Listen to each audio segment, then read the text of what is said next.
بسم الله الرحمن الرحيم. ذلك الكتاب لا ريب فيه هدى للمتقين. مونږ د متقیانو ذکر کړو او لا ریب فيه کې خبره کړو او صفات د باری تعالی د انسان علم ختمېدون کې دي او د انسان علم نشته د باره کې خبره کړې وي.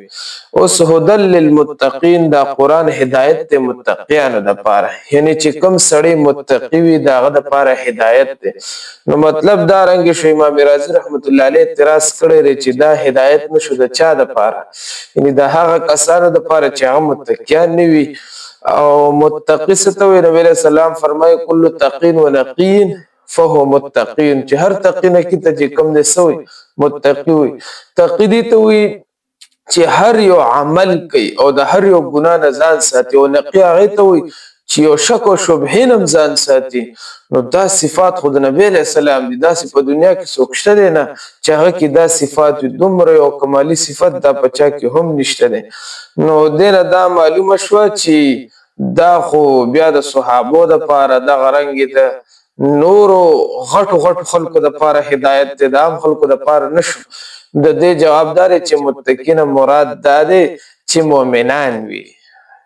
یو جواب دا دی امام رازی رحمت الله علیه چې مؤمنان وي، ایمان وروړي وي، نو دا په متقی کې داخل دی.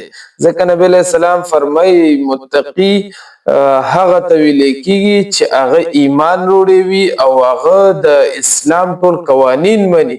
یو تعریف بعض علماء داسې کړی دی، نو په دغه تعریف سره بیا هم هغه ته شامل دی.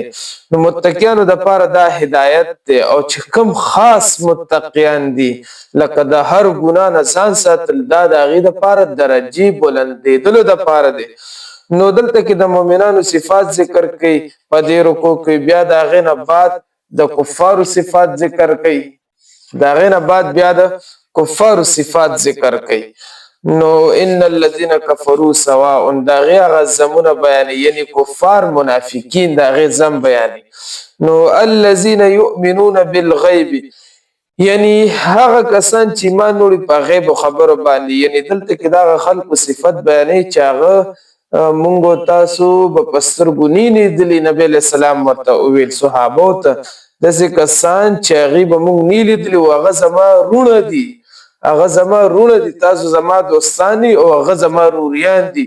نو صحابه وویل چې مونږ خو ستا دوستان یو، نو دا مرتبه دې مونږ ته حاصله شي که نه. ګوره صحابه مقصد دا و چې هغې به ټوله توجه آخرت طرف ته وه، په هر یو عمل کې به د هغې توجه آخرت طرف ته و، سوچ پیدا و چې د آخرت دپاره هغې ذخیره جمع کړي او آخرت دپاره هغې ګټه وکړي. هر ټایم د هغې سوچ پیدا و.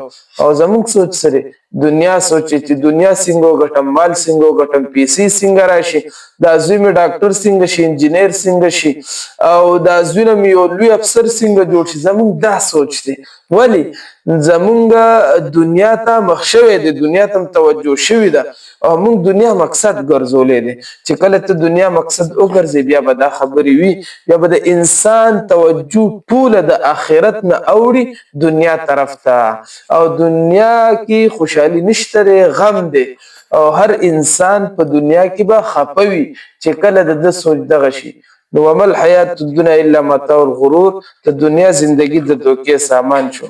نو الذين يؤمنون بالغیب ويقيمون الصلاة، هغه کسان چې ایمان لري په غیب باندې، ويقيمون الصلاة او منځ قایموي، یعنی هغه کسان چې ایمان لري خو په غیب باندې، یعنی دا لوی صفت دی. ګوره یو انسان چې په خپلو سترګو باندې سینې لیدلي او ایمان لري، خدا د لوی درجې خلق شو کنه.